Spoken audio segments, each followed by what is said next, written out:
All right. Here we go with another informative webinar for everybody. Thanks to everybody for joining us and listening in. My name is Ari Zuckerman, Vice President of Centercourt Sports Academy. For any new listeners, our goal, we've been doing these Centercourt webinars for a couple weeks now. We just want to keep valuable information flowing to the tennis community. We want to keep all of you engaged in our ideas and our thoughts, and feel free to ask questions as well throughout this in the chat. Throughout this, the main topic for this talk is going to be understanding development and the progressive pathway from junior to college tennis. We have a great panel today. Many of you probably know Yevgeny. Yevgeny is the general manager of Marlboro and the director of tennis. We have Coach Conrad, who is the COO and director of high performance in Chatham, and we have Adrian Contreras, who is a high performance coach as well. And everybody that's on the panel today has played very competitive tennis at a high level growing up. So we hope you find this useful. I'm going to lead in with a question to Mr. Yev, talking about the essential requirements towards a successful progressive pathway. What do you make of that? The essential requirements towards a successful progression pathway. Thanks, Harry. Hello, everybody. Hope everybody's doing well, safe, and healthy. Yeah, very important topic. A lot of the parents, a lot of the players always have ongoing questions and concerns. How to develop a player? What's the process? Everybody knows that it's not only related to hitting tennis balls or spending countless hours, on the court. It's definitely more in depth and more enthused when it comes to that progress. Now, I want to start out from the most important, from the youth progression, which is, to me, the athletic development is number one. A lot of coaches, parents concentrate on tactical or technical aspects when the player starts out the game and get to a certain level where athleticism is really the key element. What does it mean is till about 10 to 11 years old, the strong suggestion is actually proving in many different facts that the player wants to run, swim, play soccer, basketball, climbing, all of those areas, obviously including, playing tennis, if we're talking specifically about one sport. All of that is the understanding and molding into a progressive athlete. What happens a lot of the time when, Bobby or Jimmy start out at, 4, 5, 6 years old and they're just concentrating on one sport. Well, the risks are, and actually there's a statistics but 75% of the kids drop out of the sport by age of 12. Why? There's two reasons. They simply burn out because they simply involved in one sport, and the pressure of the parents. That's another, important factor that I'm sure we'll touch based on that a little bit later. So athleticism, the athletic skills, the development evolves around doing a little bit of everything. And that little bit brings you to the point where when you got to make a decision, what's called specialty, when you go, let's say, into tennis specifically, this is where, the part of the tennis comes easy. The hitting the ball, the coordination, the balance, this is all kind of comes natural versus, you try to add on to it and, try to build it and force it, which obviously makes the experience and the progress a little bit more stagnant. So that's the main area, I would say, where you want to start out. Obviously, we have these days, for the last 10, 15 years, USTA and just overall the development is good with the progression balls, which is red, orange, and green, and all that is a significant help towards the development of a player. Meaning, making that bounce, of the ball is a little bit easier. Having a shorter racket, having a shorter court. Those are all the things that, first of all, makes things fun, which is the most significant part of this. And once a player gets a hang of it, the most, fundamentals and, gets into the intermediate level, this is where, the idea of keep it going. They keep the fire in flames, and and this is how this is going to help prevent the burning out and especially injuries down the road as well. So athletic development, that's the main one. And once you get to the point of 11 years old, that's when you're steering towards a specialty.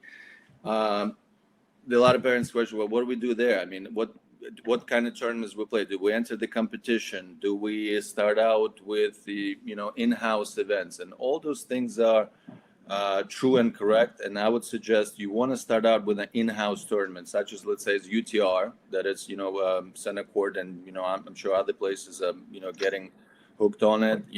That's a great testing area. You got to test the water somehow. You want to get in the competition. You want to find out what is the feedback. Is the player going into the matches and getting upset, throwing the rackets, crying, and reluctant to play again, or he does same thing, but yet he wants to come back. He wants to work on things. He wants to get into the process. Well, that's what you decide. Either you go into more tournaments and or you take him back and see if you get the better approach and better fundamentals in order to give him another solid chance to get into the Live. Why? Because competition is important.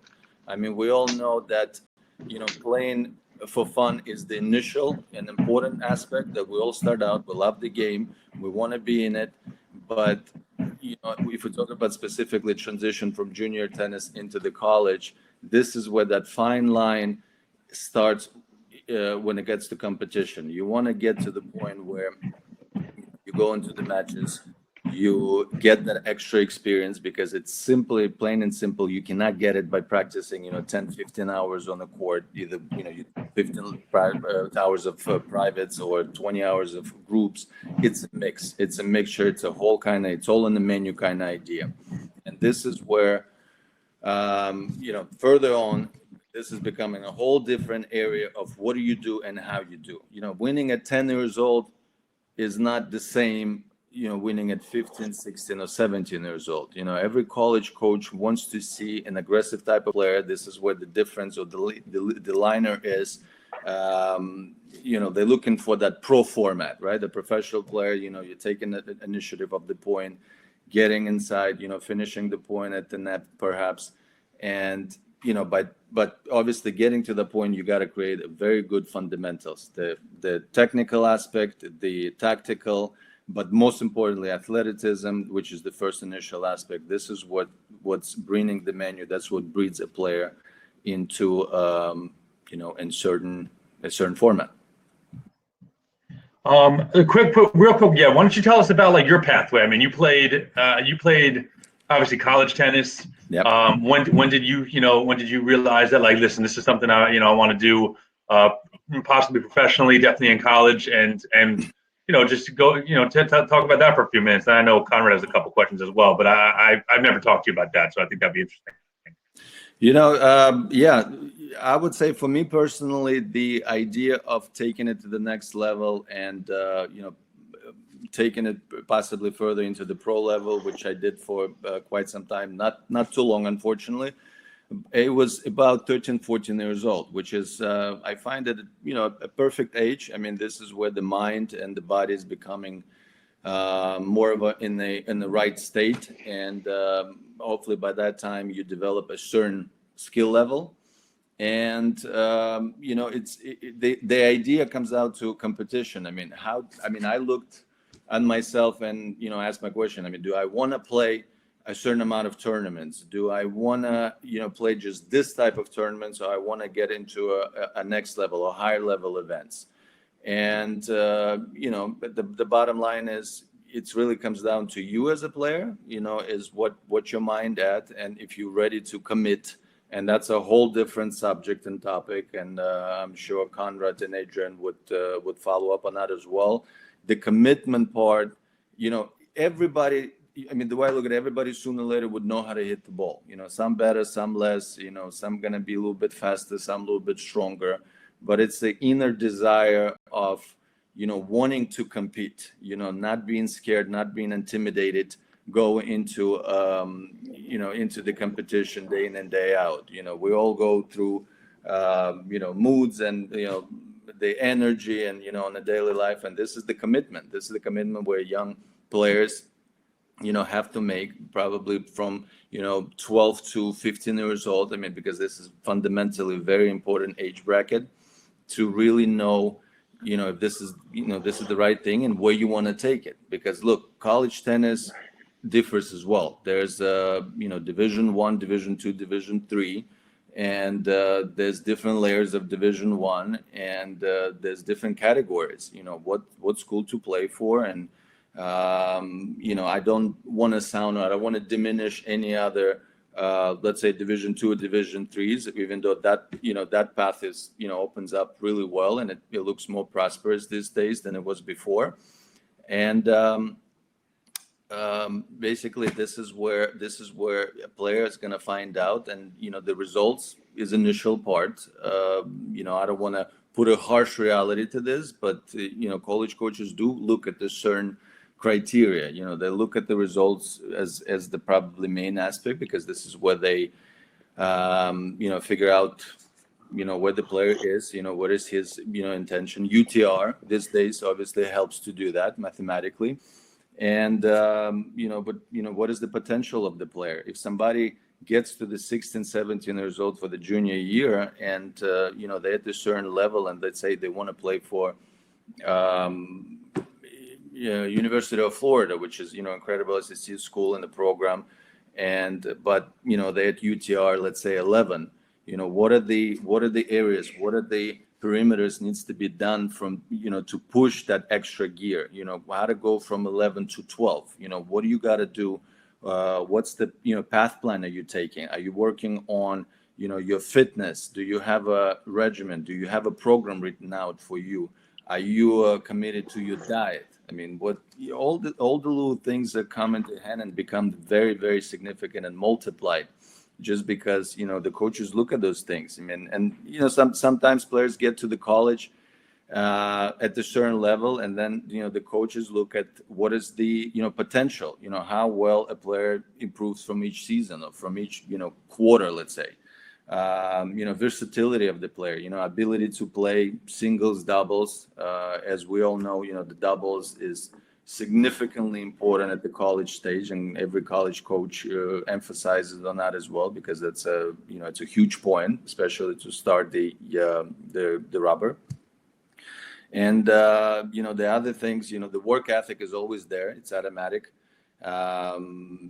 And leadership and academics obviously is the one thing. I mean, one thing I would say for me, I mean, when I played, it was more important actually the level, getting somebody good on the team, versus now. I mean, things have changed. I mean, college coaches do look at academics first and foremost, not just to get by the SATs and get you in the school, but they want to retain a certain level of GPA on the team, and therefore they don't just take anybody. I mean, you got to prove yourself from both perspectives. I mean, it doesn't become only athletically infused. Let's say if you're a good player, you also got to prove that you academically well-sounded and well-fitted player to be part of the team.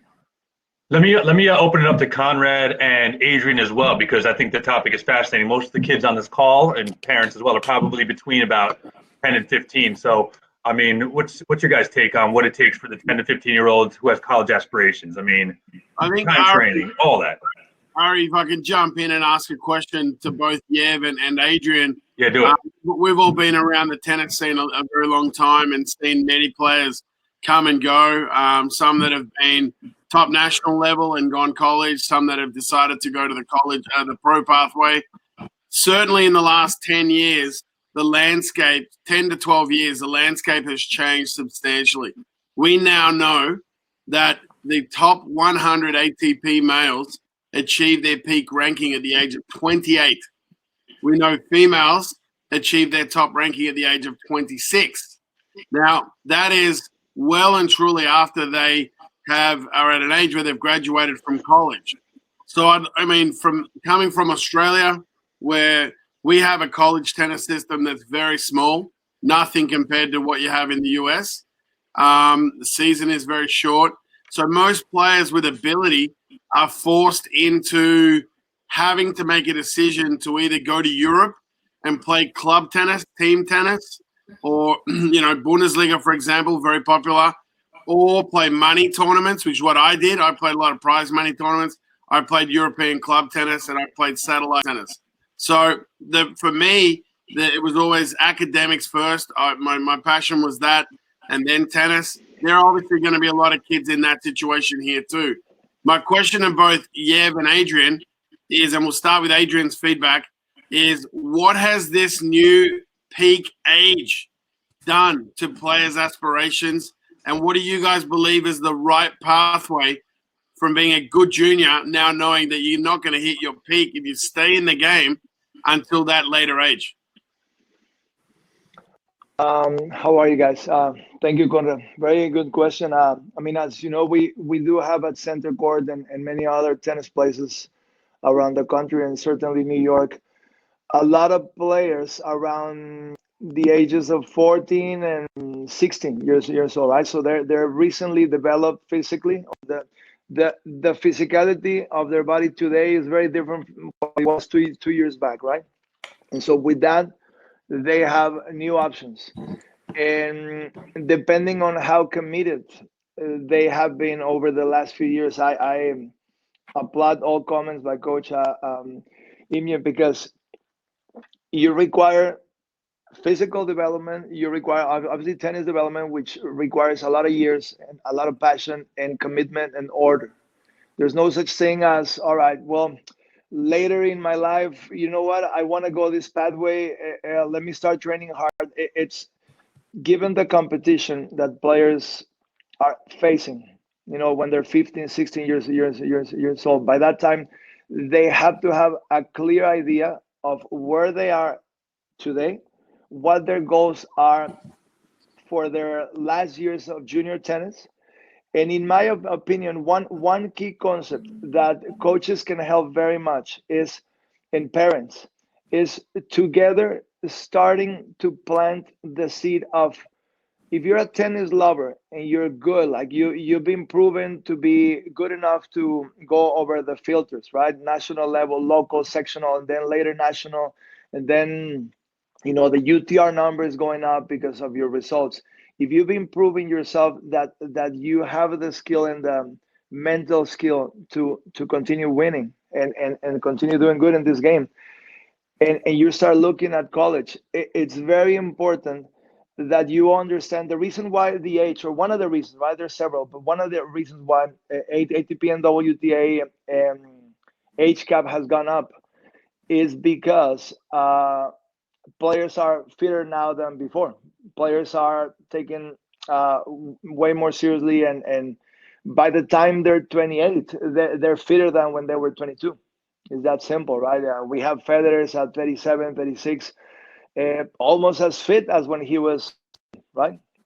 You have a Grand Slam champions at 30, 31, 32 years old. And a lot of the tennis players, as we all know, they are spending their money in fitness coaches. A lot of them are not even traveling with actual tennis coaches. A lot of them are traveling with an actual fitness coach on a yearly basis, and they might be joined by their tennis coach a few weeks out of the year, right, when they're on tour. That means that they know if they can keep their bodies and therefore their minds for 5 extra years, if they're professional tennis players, they'll be able to make that much money for 5 years, right? They'll be able to enjoy their success a few more years. So if we understand all this, then at 15 and 16 years old, players have to realize college, like Coach said earlier, it's just another way of your body to get fitter. It's when you're 20, 19, 18 years old, you're freshman, whatever, in college, you are more knowledgeable compared to when you were juniors. You should know more about yourself. You should be you should control your emotions better. You know more about yourself and the game than before, right? So you are fitted better to start the next level. So if during college you maintain and you protect that passion for the game, and you believe that you can continue to the next level, right? Eh, eh, every day counts. I've seen many cases of former students of mine when they started with whatever number UTR, and as the years went by, they got fitter, they got better, they got more committed, they better organize their practices, they better um, communicate with their coaches. Their relationships improved over those 4 years, and the ending result is by their senior year they're a much better player than when they're freshman year. And I know a lot of cases where it's the opposite, right? They get to college with a certain UTR, with a certain passion, and then if their communication with their coach wasn't what it should have been, their commitment to fitness wasn't what it should be, then that passion wears off, and by the time they're done, and they careers being a less player than they were at the beginning. So if we understand all this, the key is when you're 15, 16, every day counts. You gotta get fitter. You gotta protect your passion for the game. You gotta make things fun.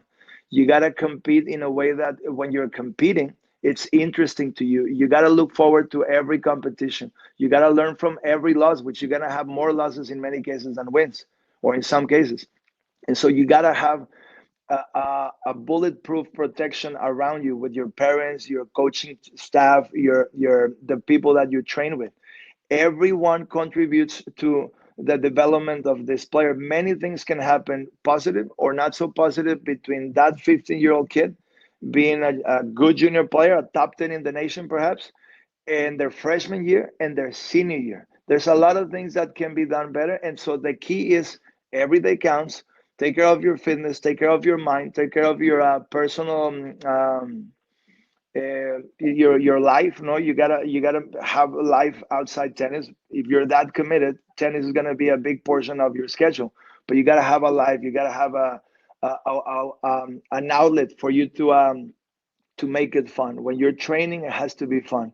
Therefore, every day counts. Every day you're getting fitter. Every day you're getting smarter about the game. You understand yourself better. And if you decide by the end of junior years that you want to go to college, then you are better suited. If you decide by the end of your college years that you want to continue into tennis, and like many of us, we continued, and we're here as tennis people, you gotta protect your passion for the game, and so every day counts in that sense, I think. If I can ask one more question, just quickly, Yev, I want to throw it to you. You spoke a lot about the junior progression. Let's call that a below 13 years old. My question is, and I get this a lot, dealing with performance parents and dealing with kids. Obviously, we know being an athlete is essential, but which athletic skills and from what other sports do you think we could best adapt those skills to lay down as the foundation to becoming a great tennis player? Very interesting and very in-depth question, I would say, Conrad. From personal experience as an athlete and as a player, and as being, as a tennis person for, many years, I say sports like soccer, sports like basketball, swimming. And let me just pause on swimming for 1 second here. Why swimming? Swimming is the only sport, if you think about it, probably close to tennis, but that's a fact, where every part of your body, every part of your muscle works. This is the ultimate development, yet there's no ball involved. There's no coordination. It's the endurance, it's the, muscle work. This is where you take it into, sports like soccer. Why soccer? Because this is where, your feet, your balance, your, footwork and coordination, as we know, is absolutely essential in our sport. Look, tennis is a running sport. The bottom line is you gotta love to run. That's the first and foremost. You can't be playing the sport standing up. And from my experience, I'm sure I'm not the only one, having a talented I'll throw that word here, a talented athlete who possesses, very substantial skills, good eye-hand coordination, good feel, good touch, even good footwork. But the lack of, and that's following up on what Coach Adrian said, every day counts. Every day there's that extra, extra 3 to 5% that you got to bring in. And this is where it counts. Working with your footwork, the essential development starts with your footwork. Understanding, where you stand, how quickly you can recover.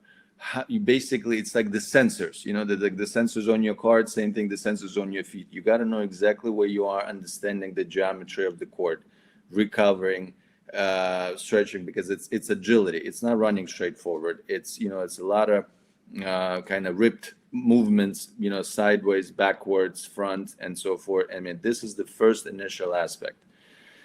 And this is how I would scale, if we're talking about a player under 10 years old. I believe that's what you said, before 10 years old. It starts with feet. Yeah, the other area, because this is where the eye hand is the most crucial and important aspect. Throwing the ball, anything involved with the ball that you can catch, that you can kick, that you can kind of react to, is only a plus. I mean, I don't want to plurally explode, go into different sports, but I would say just concentrating on those 3 sports will make a significance in the development and coming into that. So that's great. Yeah. Before I ask Adrian the same question, I mean, if we look at the sports, other countries that do so well, Spain, for 2 decades plus, they're always in the top, most players in the top 100.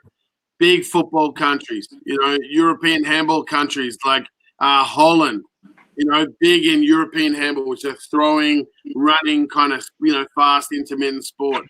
I find it interesting how certain nations and certain countries tend to develop more athletes of one mold based on the other sports they play culturally. You look at countries like England, obviously they got cricket, swinging. Here in the US, you got baseball, pitching, batting, catching. All those skills are in tennis. Coach Adrian, what are your thoughts on that? Yeah, I completely agree. I think working on the fundamental motor skills, right? What you described, catching, stopping, braking, changing direction, everything that makes an athlete more agile, right? It's crucial that, so I have two points on that, though. The number one, the pathway towards college requires a committed athlete, a committed student. And this is key because I've answered that question multiple times with parents that come to me with, kids that are in 9th grade, in 8th grade, right? And they come and they want to increase the amount of tennis they want to play. They want to, increase their amount of hours of private lessons, and allowing the student to start playing a little more and hopefully, get into the high school team and do good, and then eventually get into college. And so my answer typically to that is sure, more tennis will absolutely help, and it's gonna require commitment. But we have to understand that the ending result of this pathway, getting to college, whether it's Division 1, 2, or 3, it really kind of doesn't matter. The numbers are very clear. The UTR number that is required to be part of Division 1, 2, or 3 school is very high. And you don't achieve this number. I mean, there's a number of things that players have to do, and that have to do, again, answering your question, has to be done from early age. Otherwise, you're always in deficit of time, and by the time you're in 9th grade, and your academic commitment is also very important, and time is limited for you to train as much as needed, right? And most importantly, competing wise. So yeah, early, you want to have two things. Number one, an activity that you're passionate for, right? Something like if you're somebody like me, when I was a kid, I practiced all sports and I was fairly okay at many, but I was clearly passionate about tennis. And so my parents saw this and they saw me, my face would light up when I was on a tennis court and I would literally go out and hit tennis balls, even if it was raining sometimes. Um, they saw this passion and they made everything they could to put me on a tennis court as much as needed. And so very early in my years, I was training 3 4 hours a day, and sometimes during the weekends I would go out and play literally sometimes 5 sets with different people. Older people and guys my age. It didn't matter. It absolutely didn't matter. I wanted to play tennis. In addition to that, throughout the week, I also practice different sports. Being from Mexico, I practice soccer, of course. uh, American football, as we call it down there, is very popular, and so I practice that. I practice volleyball, which all require athleticism, skill of different kinds, tracking, passing, court location. Some of those sports were team sports, were individual sports. You need to communicate. In some other cases, yourself. So all of this was absolutely fundamental. I was very lucky that my saw this from early age. Since I was 6 7 years old, I was already practicing organized sports. By the time I was 10 years old, I was already very clearly gravitating towards tennis. By the time, as Coach described earlier, by the time I was 11 years old, I was basically only playing tennis, but occasionally during the weekends, less relevant to my sport life, I was also doing, team sports and different kind of competitive sports, right? Which all contributed, and I wanted to win on them all. I got to learn different tactics, and I got to learn how to interact with different kids in a different way. All of it contribute to the sport that I love most, which included all these fundamental motor skills. I It's not a typical pathway from somebody of my country, but I come from a sports family, and they just saw this and they helped me. Here in the United States, we're very lucky because sports are very accessible and available to everyone, no, for the most part. Uh, but yeah, but being able to develop that is essential for you to later, if you want to stay in tennis, that's gonna help for sure. Adrian, let me ask, because I want to make sure we keep to a good schedule here. I want to ask one more question on the topic of college recruiting, and then we're actually going to open it up to all the questions in the chat. We have some really good ones. I'm going to direct this at Conrad, and then anybody else could, you guys can certainly chime in. But let's say I'm a college coach. I'm going to do a quick plug. We have Dave Fish, who's the Harvard coach. He's going to be on next Tuesday at 4. So let's say I'm a college coach. Let's say I'm recruiting 2 students. One of them is a 13 UTR, plays tennis all the time, trains 4 hours a day, 5 hours a day, competes in nationals, all kinds of tournaments. And then I got another player whose UTR is a little lower, 12.5, plays 2 or 3 other sports pretty competitively as well. Pretty good academics, better academics than the 13. Where do you lean as a college coach, or what do you look at? Like, let's say you got 2 and they're side by side. You can pick both. You can pick one. What's your thought process there? Great question, Ari. Really great question. Just the other day, I was on the phone with an Ivy League coach who was asking about 2 players that are at Centercourt. One whose UTR is very high, and it certainly will go, to a top college, and another who's maybe not at this stage. And the question was all related to, what type of person are they? What type of human skills do they have? What type of contributor are they to the community? The actual topic of this conversation was based on, we're looking for people not only that can play, because everyone can play at that level. We're looking for people that are going to give back. Are they team men? Do they have grit? How do they handle, an injury situation? So the situation we're in right now, no one's able to train, play sport, compete. That's a nightmare for every tennis player. We know that. We're experiencing it. But how do they handle those setbacks? You know, a lot of good players go into college, and it's a very rigorous schedule. I'm not sure many people really know, but a lot of players go in, and the schedule's so intense, their bodies aren't ready for it. And so they want to know, what type of physical training are they doing? Are they the type of kid that is, you know, when it's fitness, do they duck out early?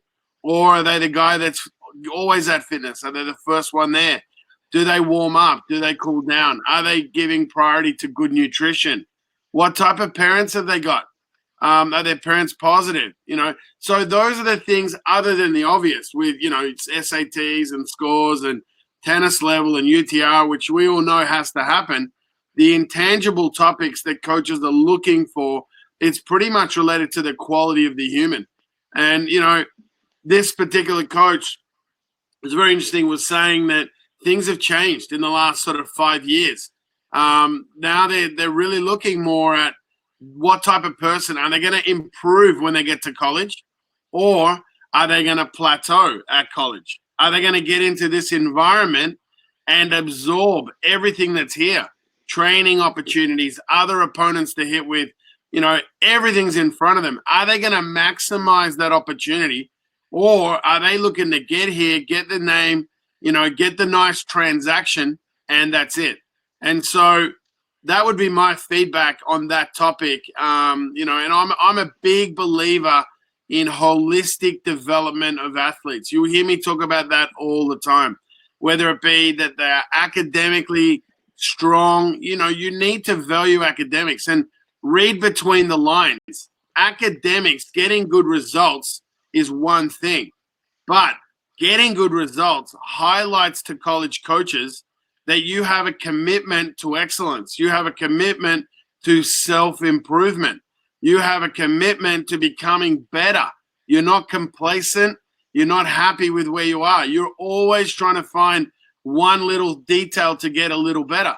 If we take that same character trait and bring it to the tour, it's exactly the same. Those top players are looking for 0.5% that's going to make them better.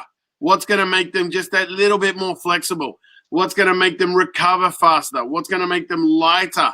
And it might be something as simple as Novak did it years ago, made a change to his diet, and boom, next thing you know, it made a difference, and all the other players started doing it. So it's the same trait. My point is, whether you're going pro path or top level college path, it's the same trait in a different environment. It's seeking perfection. It's being a good, you know, human, giving back, trying to be the best teammate and team person you can be. But actually, Ari, Coach Adrian has a very interesting background. He also has been a college coach and been very much involved in the college side. He might have some good feedback here too. Adrian? Yeah, take it, Adrian. And then just so everybody knows, after that, we're going to do questions, Q&A. We're going to do like a little speed round. So, yeah, Adrian, take it away so we can hear what you got. I want to add just one quick thing. I spend a good amount of my phone calls with parents, and the other half is with college coaches. Every year I might have 3-4 different players that are about to go to college, right? Or about to you know, they're in their junior year. So coaches are starting to call me, and I talk to college from all levels, but you know, University of Miami, Georgia, Ivy Leagues of different kinds, you know, up north, Midwest, all over, right? And so the common denominator, the one thing that coaches are always asking is precisely the human part of the player. I've spent conversations of 1 hour, 45 minutes with a college coach multiple times in the season, and not one question is about their tennis. Some other coaches, no, but and there's a good reason for that, because the results are easily tracked, right? All these coaches can just look online and who they beat and so on, and they have an idea, right? The other question that they might have is, and this is a little specific, but are these players how do they handle the losing? As we know, they're gonna lose in some cases more than they win, right? Or they're gonna lose a good amount of matches throughout the year. If you're a freshman in college, you're probably gonna be playing a number in the roster, and you are gonna be playing against more experienced players, perhaps, right? And so it is expected that you're not gonna do as good as the following year, and so on. So how are you gonna handle that? How are you gonna handle that pressure? And they go as far as literally asking almost personal questions about, like, who are their friends, have you seen interactions, what kind of situations they get into, how do they react in specific questions they have. This is something that coaches are always very interested. Every single coach, this is what they're looking for. And the other thing is the player, the vision of the player, right? What are the reasons why they're going into college? Or, is it academics, is it tennis, is it just that personal drive? They always want to find out more about what are the real intentions based on what the coach see. The reason why they want to go to the Northeast, they want to go to California, they want to go to, play for whatever level of Division I school these guys are at. It is very important for them to understand the reasons of that player, what they want to choose them. They always want to be the number one option, the one players that are extremely committed to what's coming. That is a common denominator, Ari. Yeah. All right. I mean, I'm sure you guys got a lot of great stuff out of that. That was super informative. I'm just looking through the chat real quick. We're gonna go. Let's do this, guys. You can all put your speakers on. Let's just, if you have a good answer to the question, let's just keep it to about a minute or so, and then we'll just run through all these because they're all really good. I'm gonna start with if I mispronounce any names. I have Jai Menon wanted to know how just quickly discuss how you deal with cheating in junior tennis. It happens, more often than we wanted to, but what's one or two good strategies? Let's say your son's on the court or daughter, they get cheated, they come home after, they're crying. What do you tell? Who are you looking for? Let's go to Yev. Anybody? Yeah, Boy, let's I take mean, it. I got the tricky one. I mean, this is, I mean, there's no one answer to that one. I mean, it happens all the time. And, the way I look at it, where it happens, how it happens. I mean, when you have somebody that is just starting out playing the tournaments, I mean, that could be a mental factor, and it could be a sort of injury to the head. I mean, I'll say it how it is. These days, the local Eastern tournaments, they all have an official, and you just got to understand one main thing. You got to be prepared. I think the parent, or more importantly, the coach, should talk about all those circumstances, let's call it that way, before the tournament enters into the tournament. It's gonna happen. You have to, I mean, the best thing is is bring the official, let him stay there, as everybody knows, and everybody go to that route. And this is where it lives. I mean, you don't want to say that you want to cheat back, because that's also not a solution. It's simply not a solution. But what I noticed from my personal experience, going with the players to a national events for an example, or for a change, I see it less. I'll be honest with you. Last year or two, maybe because the level of the tournaments, maybe the age bracket, where you play, obviously 12s, 14s, or 16s and 18s would differ from that perspective. I do see it more often on the regional level, unfortunately, but not so much on the national level. So probably it's kind of like cumulative advice that I can give. Try to get to the national level. So you're gonna see it. There you go. Keep training all the time.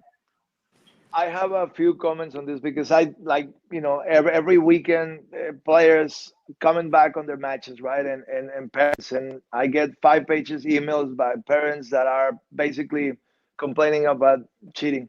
And so several things that I mentioned is, number one, it's not always clear that you've been cheated.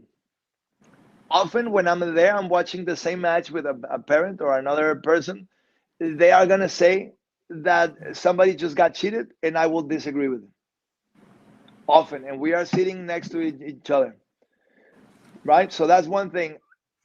Think that you've been cheated is one thing, and being cheated is another thing. And so often it is common that we get it wrong, simply because the ball travels fast, you are at a certain distance, and that's one thing. Number two, that is one of many distractions in the game. If you think you've been cheated, you are getting distracted. And so what's it going to be? Do you want to win the match, or you want to think about that 1 point, that blah, blah, blah? It's up to you. Number one, if you're 100%, and I mean 150% sure that you were cheated, you saw it nice and slowly, and the guy clearly cheated on you, you have one of two options. If there's a referee, do something about it. You call for a ref, and you tell them, hey, this is what happened. They'll know what to do. Often they don't do what you want, but at the very least, the other guy has been called out, right? The other player has been called out, and you're basically sending the message, hey, I'm on to you. Don't do that. That's not, that's not part of the rules, but that's that. I'm not gonna get distracted. I'm a man on a mission. I gotta focus on the next point. Right? If I want to win this match, I gotta be ready to play the next point. And be ready is focus on what I need. And that is, what's gonna be my tactic? Am I serving? Am I returning? Do I need to play cross court? Do I need to attack a certain shot? That's where my mind should be. Right? So I'm gonna dedicate 10 or 15 or 20 seconds in between points to deal with this cheating thing that I am 150% sure I was cheated. I'm gonna call for a ref. If they can do something about it, fine. If not, it's just another one of many distractions, and it's up to me not to focus on that, as opposed to in winning and doing better in the next point. At the end of the match, very common and very easily, players and parents, they blame it on this 1 point, on this guy cheating constantly. To me, that's just that's just an excuse. And I, as a coach, I try to always tell my students, nah, don't go that road. Do not tell me that you lost the match because somebody was cheating. What did you do about it? Was that? Oh, no, keep going. Sorry. And Adrian, and that happens most of the time. What is the first thing the players say? I lost because I got cheated. Absolutely, because it's easier. You take blame on yourself. Excuse.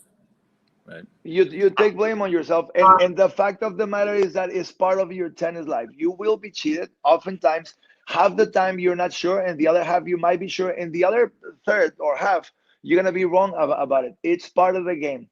Until you become professional tennis players and you have professional referees on each line, that's gonna happen to you.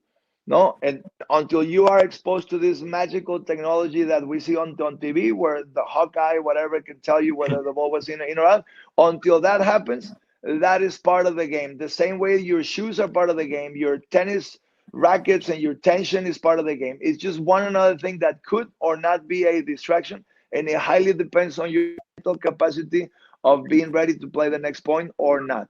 Yeah, we could probably do a whole webinar just on rules, on cheating and whatnot. What's up? Conrad, what do you got? I'll say two things really fast. One is tennis, by definition, sorts the cheaters from the players. It happens through the osmosis of the game. As you get better, it just can't happen. It doesn't happen. I agree with Adrian entirely. It is just an excuse for many players. Kids don't like hearing that. It's a tough conversation with us on a Monday when a kid comes back and says, I lost in the semi because I got hooked on this line call. So a big part of it is the parents. Do not accept that feedback. Do not accept that feedback. That is unacceptable feedback. There were 135, 150 points played in the match. You're telling me two of them were possibly a bad line call? Who knows? Forget about it. And finally, we need to develop a mindset that encourages being, able to deal with stress tolerance. I think, and I hope most people that are on today know about the 28-day Centercourt mental challenge. So we had a speaker last week who's put together a 28-day, 20 minutes a day video challenge for all Centercourt athletes. If you're interested in that, please let us know in the chat, and we'll make sure you can get started in that 28-day mental challenge. Cool. Awesome. All right, let's go. Ari, can I Let's jump on this? what do you got?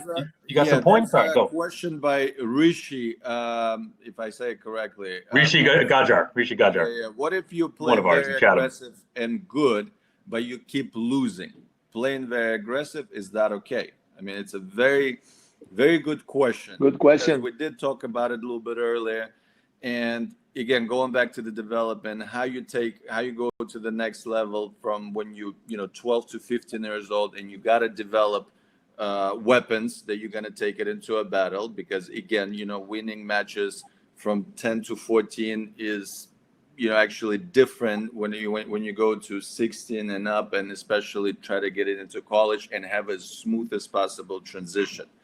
Here's the thing. Andy Murray became number one in the world by winning 52% of his matches. 52% of his points. Yeah.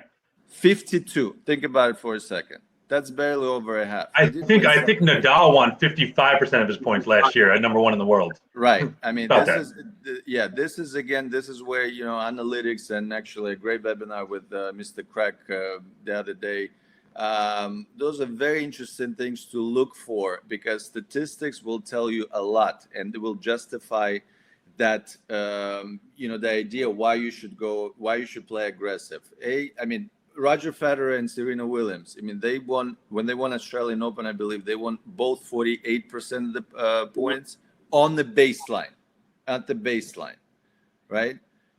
Those statistics really, not in favor of, if you think about in the scope of, winning a tennis match, playing good and, keep losing, but yet you're taking all the right ingredients and you're putting into the match day in and day out. You're not going to win every match. That's the bottom line. It just doesn't work like that. You got to continue bringing your strategy, your outlook on the matches, and you got to know your game very, very well. That's the first, most important thing that you want to go into the match with. You got to know yourself as a player. You got to know what are your weapons, what are your weaknesses. Try to obviously hide it or substitute it with your weaponry in the match, and taking the odds on your percentages. By going for first serve. Getting on the, more aggressive on the return. It doesn't mean you have to, smack a winner from the return or try to finish point in 1 to 2 points.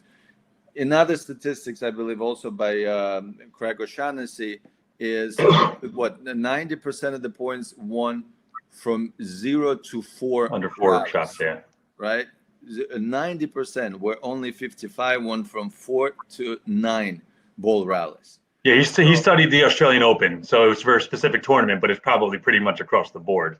Right. Yeah. So those are the stats that you want to take it into the match, and not to get discouraged or distracted. That look, I'm going to be playing safe. You will win. You will win a certain amount of matches by playing the safe tennis. But once you want to get to the next level or try to get over the certain barrier, you need to have the aggressive approach. You want to have that weapon that you can pull it out at the right time, and that's specifically what college coaches, a majority. I don't know if Adrian can concur with that or not. Yeah. But that's the development, and what Conor was talking about. Do you plateau when you get in your after your freshman year, or do you keep improving? Because there's when I played for both universities, happened to be Texas A&M, University of South Carolina. I've seen those Cinderella stories. The guys are coming with really nothing on it, but eager and humble to work day in and day out and keep developing their the strength, and from the fitness standpoint, as we talked about before. into the overall strategy, into overall shots, and just the overall building themselves as a machine on the court. And by the time they get to the senior year, I mean, they're at the All-American level. I mean, and then they go into, if they take it into the, further, they go to play professionally. And actually, I wanted to get back to that, Connor, just briefly to your question, the average age, 28 and 26 ATP and WTA. I mean, that just shows that the professional tennis has extended. The longevity, that's probably the word, is much higher. I mean, and you see more and more people go through college path, all 4 years, where before it used to be, a couple of years, and then if you're good, you try to make it, you try to, have a shot and swing on the tour. But now you see more and more players, Isner, Anderson, Daverman. I mean, there's just many. Daniel Collins, they go all through 4 years. They go through the rigorous, programs, obviously at the good universities in terms of what is good, where it's scaled, where they have the resources for them to build, to get stronger, to get smarter. And, they take it, and as you see, they have, a pretty successful careers. And there's definitely plenty of time for them to do what they're doing and, play up till, 36, 37 years old. Way before, 10, 15 years ago, he was what, 30, 32 years old, and that's when people retire. Yeah, if I can say one quick thing, the word aggressive is so general and broad. In 2013 and 14, I was the head coach of Xu Xilin of China, world number 1 ITF at the age of 15. She won the World Junior Masters, absolute superstar at 15 years old. The most aggressive tennis player I've ever seen in juniors in my life. Had no B-ball, had no C-ball, A-ball on everything. That means aggressive on everything. Two-hand forehand, two-hand backhand, stood 1.5 meters, 2 meters inside the baseline, had incredible hand-eye coordination, really quick feet, and was able to hit everything early and beat everybody. What happened after that? She had, let's say in the breakthrough transition years, no substance to her game. She wasn't able to play slightly longer points. She wasn't able to compete against players who could out-hit her. She didn't know what to do. So you look at her today, she's stuck in the 300s.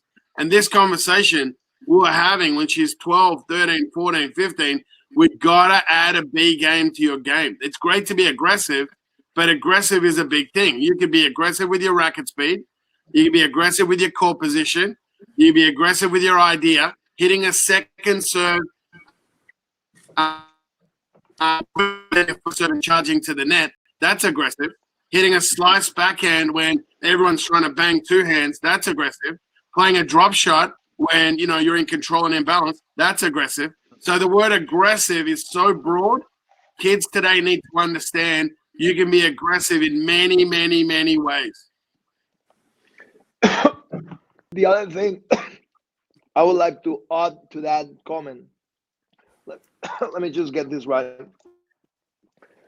This is a question that I receive constantly from parents, from coach, from players, and so I'm pretty passionate about this subject because I often hear, well, I'm asking him or her to play their game. You just got to go out there and play your game. And to me, what I found is that when you're playing tournaments, when you're competing, there's like 3 good reasons that I can think of. Just in general terms, 3 good reasons why you want to play a tournament. Number 1, you want to play a tournament if you're coming back, let's say, from inactivity, right? And you want to have exposure back to competition. You want to loosen up. You want to try things out, on a competitive scenario. The other kind of tournament that you want to play is like a lead-up tournament, a tournament that is getting you ready for a bigger competition, right? From a Grand Slam type tournament or a sectional or a national that you're getting ready for, right? The one that is going to give you the most points. And the third reason why you want to compete is you want to truly match your current skills against somebody else's current skills, right? And so when you're out there competing, you're out there to match, to try to solve problems. You know, the opponent is going to present you with a tennis problem that you can solve. And so if you're playing a tournament for the wrong reasons, it'll be easier for you, for your coach, for your parents to be disappointed with the results. You got to play it for the right reason. If I'm playing a lead-up tournament and I'm working on my game, I've been working on a new skill. Try to take the ball earlier inside the baseline. Try to open up the court, earn that short ball, and then finish points up on the net. This is not a skill that I'm extremely comfortable with, but I've been practicing it enough. So in this lead-up tournament, a tournament where it doesn't matter because the points that I'm fighting are not too relevant for my UTR, for my ranking, for my whatever. So in this type of situation, it is more acceptable. Look, regardless of the problems that the opponent is presenting you want to practice this new skill because it's going to help you have it accessible next time around you are competing this bigger tournament, right? And scenario, if you are already part of you're in the second round of this big tournament, and so the result matters. So you win this match, your UTR will go up, your points will go up. It's going to allow you to play the next national tournament, which does matter. So in this case, the mission is you got to solve the problem. So if you go out there and play regardless, and you go out there to play your aggressive game, whatever that means, for you that moment, and it's not working, it is your job to find a better solution for that problem, because at the end you need to win. You got to win. You got to find a way to compete. And so to me, this is what I'm watching these tournaments, or what I'm monitoring the results of my students. What do you need in this tournament? How are you dealing with it? And what feedback can you bring me, or can I give you? Did you or did you not solve that problem? Great point, Adrian. Look, guys, we've got to move on. Before we do, just everyone listening, I really hope that you take away the key message. That is, what's essential are the 4 key development bubbles, okay? The first and most essential part is that you are involved in enough hours on a tennis court, okay? You need quality clinics, quality squads, you need fitness with that, you need all of the areas of training. The second bubble is you need private coaching.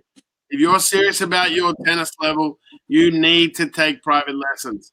That is going to be your learning environment, your part of mentorship with your coach, checking in, mental development. A lot of that stuff, technical growth, happens in private. The third key bubble is practice. So many kids today do not practice. Being able to practice means you need to be in a club, you need to be a member of a club, you need to have access to courts, you need to play practice sets. You go to countries like my country, Australia, we say between 8 and 12 practice sets a week. Okay, so that is something you need to consider, the practice bubble. The fourth critical development bubble is competition, and playing the right level of competition is essential. Not playing the highest level tournament you can find. It's playing what's going to help you to develop and get enough matches under your belt. So thank you very much, Yev. Thank you very much, Adrian, for your time. That's absolutely awesome. We got great information. Ari, thanks for having us on. I'll throw it over to you. All right. Thanks, guys. That was very informative. I'm sure everybody enjoyed that. We have a couple of upcoming webinars as well. I listed them as well. I listed them on the chat, but we're going to send out an email. And we also have an exciting new initiative at Centercourt called Centercourt 360, where we are merging the athlete with a lot of professionals in other roles, tutor roles in business, roles in finance, roles in technology. So we have a lot of classes that we just rolled out, actually. So a lot of you probably got emails about that as well. It's an exciting program. If you have any questions about the 360 program, the email is 360@centercourtclub.com. Exciting speakers, like I said, exciting. A lot of exciting professionals that are going to be involved in that as well. Again, we hope you guys join all the webinars that we're hosting. And if you have any questions or if you have any topics you want us to throw out, just send me an email, ari@centercourtclub.com, and we look forward to speaking to everybody real soon. Thank you, everybody. Thank you, guys.